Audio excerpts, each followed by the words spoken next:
안녕하세요, 강태입니다. 저는 이제 많은 기업을 컨설팅 하는데요. 그러다 보면 심심치 않게 사람 소개해달라는 그런 주문을 많이 받습니다. 얼마 전에도 고객 한 분이 매출이 한 1조가 넘는 그런 회사인데 괜찮은 CTO가 있으면 소개해달라는 그런 주문을 했습니다. 근데 잘 떠오르지가 않는 거예요. 그만한 엔지니어는 숱하게 많았지만 회사를 전체적으로 이해하고 기술적으로 회사를 올바른 방향으로 이끌어갈 만한 그런 사람이 그려지지가 않았습니다. 한쪽에서는 직장을 잡지 못해 난리를 치지만요. 다른 쪽에서는요. 적합한 사람을 구하지 못해 애를 태우고 있는 꼴입니다. 경력 개발 관리, 커리어 디벨롭 프로그램은요. 현대인들의 가장 중요한 관심사입니다.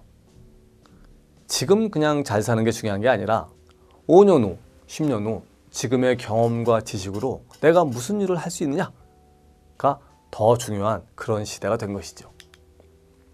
지금 편하고 월급이 많더라도 별 발전이 없는 일과 지금은 좀 고달프고 월급이 적어도 일신의시하는 그런 일이 있다면 여러분들은 어떤 일을 선택하겠습니까? 경력에 대한 1차 책임은요, 개인이 져야 합니다. 회사는 지금 하고 있는 일과 개인의 관심과 적성 등을 고려해 도와줄 뿐입니다. 그렇다면 어떻게 하는 게 효과적인 경력 관리일까요? 첫째, 경력 관리의 필요성과 시급성에 대한 목마름, 절실함이 있어야 합니다.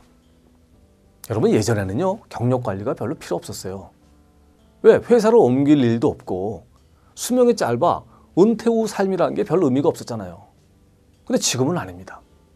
직장 생활한 만큼의 시간이 남아있기 때문에 누구나 경력 관리에 목숨을 걸어야 합니다. 이를 위해서는요, 다음 질문을 던져봐야 합니다. 배움에 대한 목마름이 있는가? 무언가 나아지려고 애태우고 있는가? 지금 하고 있는 일을 더 잘하기 위해 피나는 노력을 하고 있는가? 지금 일하는 분야에서 최고라는 소리를 듣는가? 최근 스카우트 제의를 받은 적이 있는가? 어떠세요? 저는 개인적으로 고생 총량의 법칙을 믿고 있습니다. 사람이 평생 고생해야 할 총량은 일정하다. 젊을 때 고생하고 말년을 편하게 지낼 것이냐? 아니면 젊을 때 편안하고 말년을 고생할 것이냐? 라는 개인의 선택이라는 얘기입니다. 전 젊어서는 빡세게 일하면서 배우고 나이 들면서 그동안 갈고 닦은 내공으로 우아하게 지내자는 것이 제 철학입니다. 만약 지금 직장이 너무 편하다면 뭔가 잘못 가고 있는 것일 수 있습니다. 언젠가 여러분은 그 대가를 지불해야만 할 것입니다. 둘째, 목표를 설정하고 목표에 따라 실행을 해야 합니다. 여기서 니즈라 하면요, 커리어상의 목표를 얘기합니다. 경력에서 가장 중요한 것은 이런 니즈 파악과 그것에 따른 경력 설계입니다. 어떤 사람은요, 자신이 맡은 분야에서 전문가로 성장하기를 원합니다. 계속 그 분야를 공부하면 됩니다. 자기 분야가 마음에 들지 않아 다른 일을 하기를 바라는 사람도 있을 수 있습니다. 이런 사람은 호시탐탐 어떤 일이 자신에게 맞는지 궁리해야 합니다. 다른 부서로 가거나 다른 일을 하는 것도 방법일 수 있죠. 어떤 이는 한 분야의 전문가보다 다른 사람들을 관리하고 지휘하는 매니저가 되길 바랍니다. 또 어떤 사람은 여기서의 전문성을 바탕으로 독립하길 원할 수도 있습니다. 목표를 설정할 때 주의할 점은요, 회사 목표와 동떨어지거나 현재 하고 있는 일과 무관해서는 곤란합니다. 셋째, 자신의 현 상황을 잘 파악해야 합니다. 목표는 거창하게 세웠지만 내가 과연 목표를 달성할 역량이 되는지, 조직 내에서 그만한 신뢰를 얻고 있는지, 지금 하고 있는 이 일을 통해 목표에 도달하는 것이 가능한지를 따져보아야 합니다.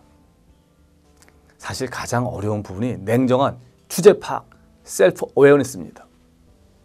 어떤 사람들은요, 본인의 역량을 확대해서 생각합니다. 어떤 사람은 본인 스스로 위축되어 있습니다. 본인의 모습을 정확히 파악하기 위해서는 주변 사람을 통해 스스로의 모습에 대해 질문하고 피드백을 받아보는 것도 좋습니다. 잘하는 점은 무엇인지, 개선해야 할 점은 무엇인지, 강점과 약점은 무엇인지, 그리고 비슷한 일을 하는 다른 회사의 구성원과도 주기적으로 만나 내공을 교류해 보는 것도 방법입니다. 넷째, 목표와 현 상황 사이의 갭을 줄이는 겁니다. 여기서 주의할 점이 있습니다. 전문가로 성장하고 싶은 사람은요, 자신의 분야 외에는 별다른 관심도 없고 노력할 필요성을 못 느끼는 경우가 많습니다. 전문 분야는 잘하지만 나머지 분야에 대해서는 나 몰라라 하다 보면 전문가의 오류에 빠질 수 있습니다. 약점보다는 강점에 집중하는 것도 필요합니다.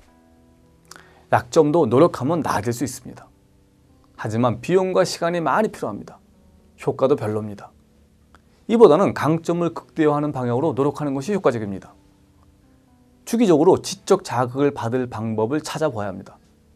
다양한 사람을 만나보고 다양한 분야의 책을 읽어보고 낯선 분야에도 관심을 가져보아야 합니다. 커리어 개발은 단순히 경력을 잘 쌓는 일을 넘어섭니다. 내 삶의 품질과 깊은 관계가 있습니다. 이상적인 것은 자신이 하는 일을 좋아하고 이를 통해 자신도 발전하고 조직도 발전하고 사회에 기여도 하는 겁니다. 이를 위해서는 나 자신이 어떤 사람인지를 발견해야 합니다. 결코 쉽지 않습니다. 많이 노력하고 관찰하고 고민하고 시도하고 좌절해야 얻을 수 있습니다. 그것도 운이 좋아야 가능합니다. 남들 눈에 그럴듯한 것, 좋아한다고 착각하는 것과 진짜 좋아하는 것을 구분할 수 있어야 합니다. 취미와 일도 구분해야 합니다.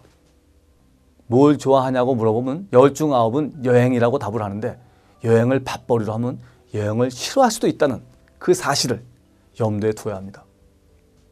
커리어 개발은 현재를 살아가는 모든 이들의 과제가 되어야 합니다. 변호사나 의사 같은 전문가들도 이로부터 자유로울 수 없습니다. 한 가지 주특기만으로 평생을 사는 일은 지루하고 재미없기 때문입니다.